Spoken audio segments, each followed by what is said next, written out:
Hello friends, स्वागत है आप लोगों का हमारे इस चैनल पे। पिछले वीडियो में हम आपको भाग 1 बता दिए थे और आज हम आपको बताएंगे भाग 2 जो कि नागरिकता से संबंधित है। अब देखिए, नागरिक क्या होते हैं, नागरिक कौन होते हैं। किसी भी देश में दो तरह के लोग रहते हैं, किसी भी देश में दो तरह के लोग रहते हैं, एक नागरिक और एक विदेशी। एक नागरिक और एक विदेशी। देखिए, विदेशी भी उस देश में आकर के घूम सकते हैं, रह सकते हैं, पढ़ सकते हैं, नौकरी पा सकते हैं, लेकिन नागरिकों को कुछ विशेष लेवल के अधिकार दिए जाते हैं, जैसे कानूनी और राजनीतिक अधिकार। जैसे आपको चुनाव में वोट डालने का अधिकार दिया जाता है, जो कि केवल और केवल नागरिकों को ही दिया जाता है, ना कि विदेशी को। उसके बाद चुनाव में खड़े होने का अधिकार, आप कहीं भी किसी भी पार्टी से खड़े हो सकते हैं चुनाव में। इसका अधिकार आप केवल और केवल नागरिकों को ही दिया जाता है, ना कि विदेशियों को। आप राष्ट्रपति और प्रधानमंत्री चुने जा सकते हैं, वह सिर्फ और सिर्फ भारत के जो नागरिक होंगे वही राष्ट्रपति और प्रधानमंत्री चुने जा सकते हैं, ना कि कोई विदेशी। ठीक है, नागरिकों को कुछ विशेष लेवल के अधिकार दिए जाते हैं जो कि विदेशियों को नहीं दिए जाते हैं। लेकिन नागरिकता का जो सबसे पहले वर्णन किया था वो क्या था, अरस्तु ने। नागरिकता का जो सबसे पहले वर्णन किया था वो क्या था, अरस्तु ने।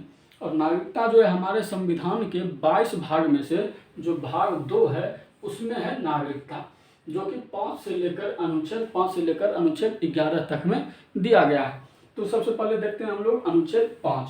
अनुच्छेद 5 कहता है कि संविधान के प्रारंभ में नागरिकता, यानी संविधान के प्रारंभ, जिस समय हमारा संविधान बना उस समय नागरिकता, उस समय आप यदि इस तीन शर्तें दी गई थी, इन 3 शर्तों में से कोई भी एक शर्त यदि आप पूरा करते हैं तो आप भारत के नागरिक होंगे। क्या क्या शर्त था, यदि आपका जन्म भारत में हुआ, यदि आपका जन्म भारत में हुआ है तो आप भारत के नागरिक होंगे। दूसरा था, यदि आपके माता या पिता का जन्म भारत में हुआ है, यदि आपके माता या पिता का जन्म भारत में हुआ है तो आप भारत के नागरिक होंगे। या फिर संविधान लागू होने से पहले, संविधान लागू होने से 5 साल पहले से जो कोई भारत में रह रहा है उसे नागरिकता दे दी जाएगी। संविधान प्रारंभ होने के 5 साल पहले से, यानी कि जब संविधान हमारा लागू हुआ 1950, संविधान हमारा लागू हुआ 1950 में, यानी 1945 से जो कोई भारत में रह रहा है उसे भारत की नागरिकता दे दी जाएगी। अब जैसे देखिए, जन्म से हम जो उस समय संविधान लागू होने के समय जिसका जन्म भारत में हुआ था वह तो भारत का नागरिक होगा ही, और जिसके माता पिता भारत में, वैसे आदमी लोगों को भी नागरिकता दी जाएगी जिनके माता पिता भारत के नागरिक हैं। अब देखिए, ये करना भी जरूरी था क्योंकि आज़ादी के समय में, स्वतंत्रता का संग्राम, हमारे लोगों का जो आज़ादी का जो संघर्ष चल रहा था उस समय बहुत सारे ऐसे क्रांतिकारी नेता थे जो कि विदेशों में रह करके आंदोलन चला रहे थे, चला रहे थे। उन लोगों को भी नागरिकता दे, उन लोगों को तो हम इस आधार पर नागरिकता दे देंगे कि उनका जन्म भारत में हुआ था, लेकिन उनके जो बच्चे विदेशों में हुए हैं उन्हें हम किस आधार पर नागरिकता देंगे। तो उन्हें नागरिकता देने के लिए कहा गया था कि यदि उनके माता पिता का जन्म भारत में हुआ है तो वैसे बच्चों को भी भारत का नागरिक माना जाएगा। उसके बाद अब देखिए, संविधान जब हम स्वतंत्रता संग्राम जब चल रहा था, स्वतंत्रता की जब लड़ाई चल रही थी तो उसमें बहुत सारे विदेशी लोग भी भारत में स्वतंत्रता के लिए संघर्ष कर रहे थे, जैसे एनी बेसेंट। उन लोगों को भी भारत की नागरिकता देनी चाहिए हमें। तो उन लोगों को, ऐसे लोगों के लिए कहा गया कि यदि संविधान लागू होने से 5 साल पहले से जो कोई भारत में रह रहा है, 5 साल या उससे पहले से जो कोई भी भारत में रह रहा हो, तो ऐसे लोगों को हम भारत की नागरिकता देंगे। इन तीनों का होना जरूरी नहीं, तीनों में से कोई एक होना जरूरी है। इन तीनों में से कोई एक नियम भी आप यदि फॉलो कर रहे हैं तो आप भारत के नागरिक हैं। ठीक है, उसके बाद देखिए अनुच्छेद 6। अनुच्छेद 6 में कहा गया है कि पाकिस्तान से भारत आए लोगों को नागरिकता। अब जिस समय हमारा देश का बंटवारा, जिस समय देश आज़ाद हुआ था उस समय देश का विभाजन हुआ था भारत और पाकिस्तान में, तो उस समय बहुत सारे ऐसे लोग थे जो कि पाकिस्तान से उठ करके भारत में आए थे, जिन्हें पाकिस्तान में नहीं रहना था वह पाकिस्तान से उठ करके भारत में आए थे। तो उन लोगों को भी नागरिकता देना हमारा कर्तव्य था, उन लोगों को भी हम लोगों ने नागरिकता दी। उसके लिए क्या शर्त था, तो 19 जुलाई 1948, हमारा भारत आज़ाद हुआ 1947 में, और यहाँ डेट दिया गया है 19 जुलाई 1948 से पहले। 19 जुलाई 1948 से पहले जो कोई भी भारत में आ गए पाकिस्तान से, वो भारत के नागरिक, उन्हें आसानी से वो तो भारत के नागरिक हो जाएंगे। लेकिन 19 जुलाई 1948 को या उसके बाद जो कोई भी भारत में आएंगे तो उसके लिए उन्हें पंजीकरण कराना होगा और 6 महीने तक इंतजार करना होगा। उन्हें भी हम लोग नागरिकता देंगे, लेकिन उन्हें 6 महीने तक इंतजार करना होगा। उन्हें रजिस्ट्रेशन के द्वारा हम लोग नागरिक बनाएंगे। लेकिन 19 जुलाई 1948 से पहले जो आ गए उनके लिए तो ठीक है, आ गए नागरिक हो गए, कोई दिक्कत नहीं। लेकिन 19 जुलाई 1948 के बाद या 19 जुलाई 1948 को जो भी आए हैं उन्हें रजिस्ट्रेशन के द्वारा 6 महीने तक इंतजार करना होगा, तब उन्हें नागरिकता मिलेगी। लेकिन इन्हें भी हम लोग नागरिकता देंगे। अब ये देखिए 19 जुलाई 1948 डेट क्यों रखा गया। ये जो 19 जुलाई 1948 था यह परमिट डेट था। इस दिन परमिट लागू हुआ था, यानी आप भारत छोड़ के पाकिस्तान जा रहे हैं या पाकिस्तान से भारत आ रहे हैं तो आपको ये परमिट फॉर्म भरना पड़ेगा, तब आप भारत में आ सकते हैं। ठीक है।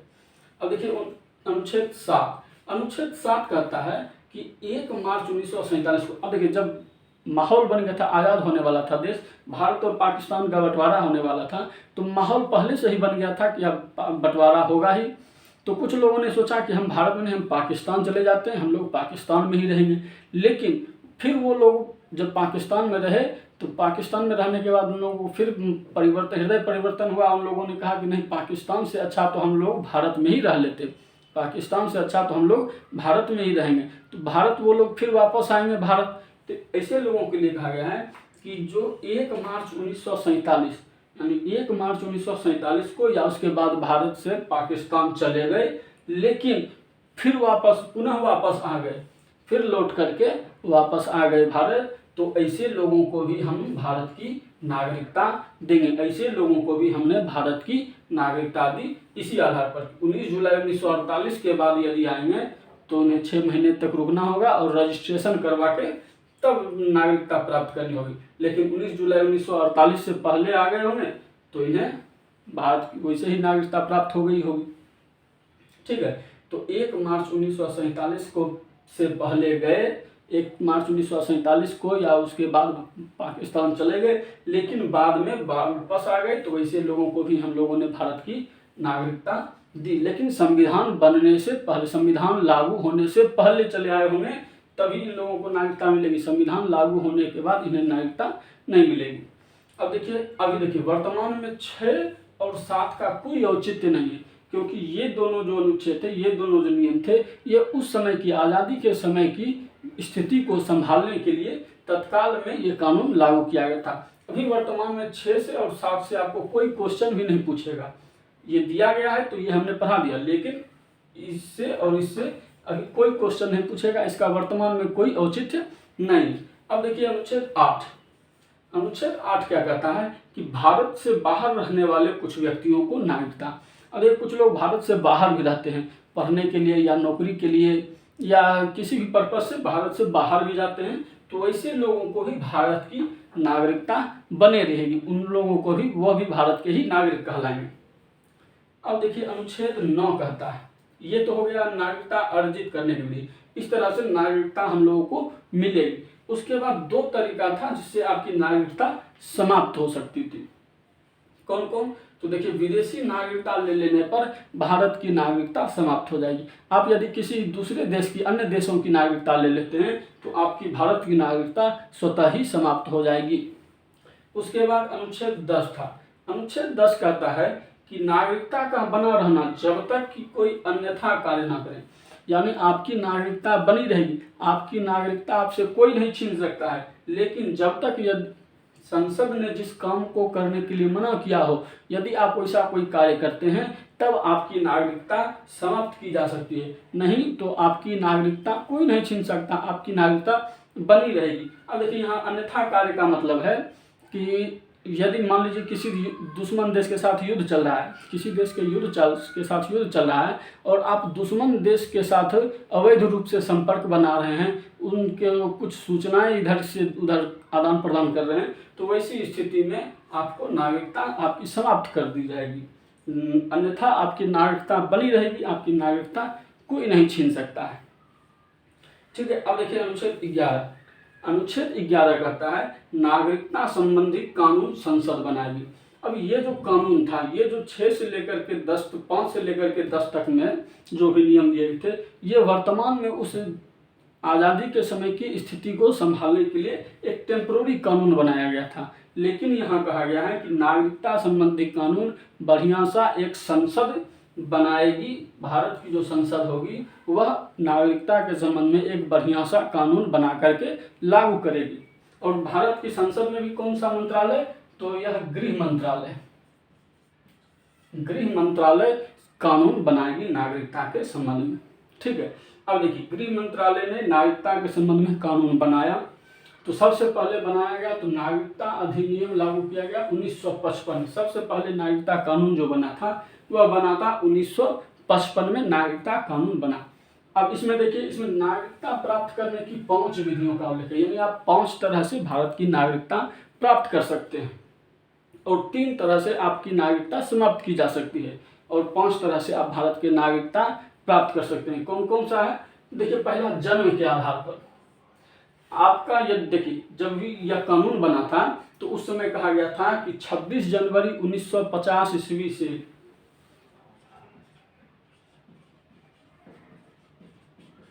26 जनवरी 1950 ईस्वी को या उसके बाद जन्मा भारत में कोई भी बच्चा भारत का नागरिक होगा।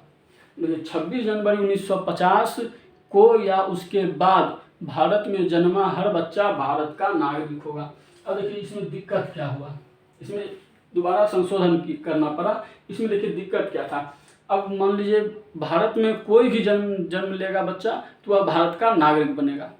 अब देखिए इसमें दिक्कत कहाँ हुई, तो मान लीजिए कोई विदेश की महिला आई भारत घूमने के लिए आई और उसी बीच उसने बच्चे को जन्म दिया।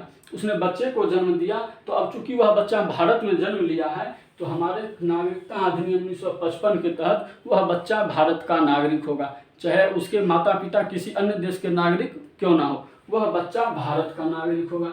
इसमें देखिए समस्या आने लगी, तो फिर इसमें संशोधन किया गया और 2004 में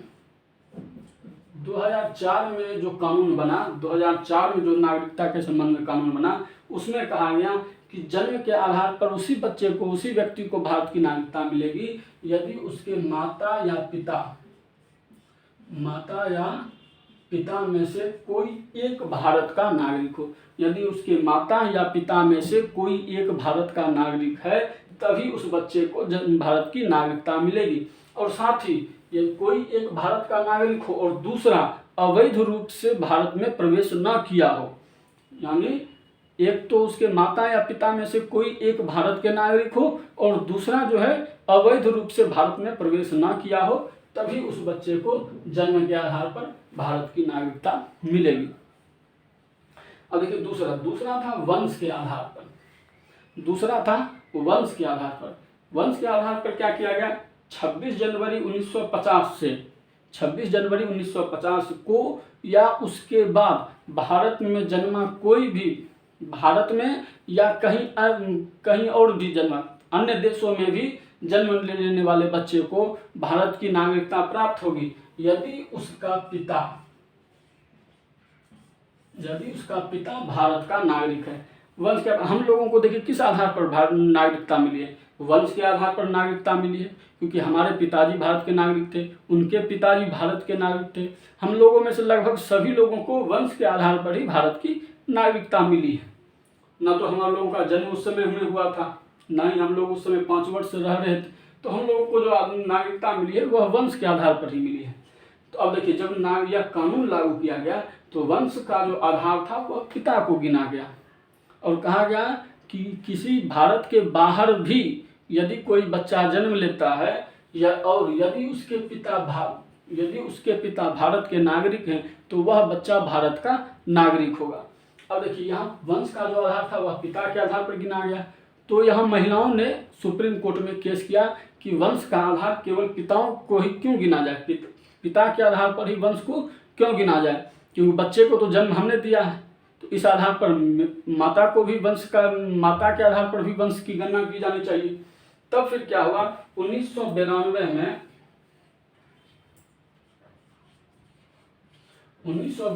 में इसमें संशोधन किया गया और कहा गया कि यदि पिता या माता, पिता या माता को दोनों में से कोई भी यदि भारत का नागरिक है तो वंश के आधार पर उस बच्चे को भारत की नागरिकता प्राप्त होगी।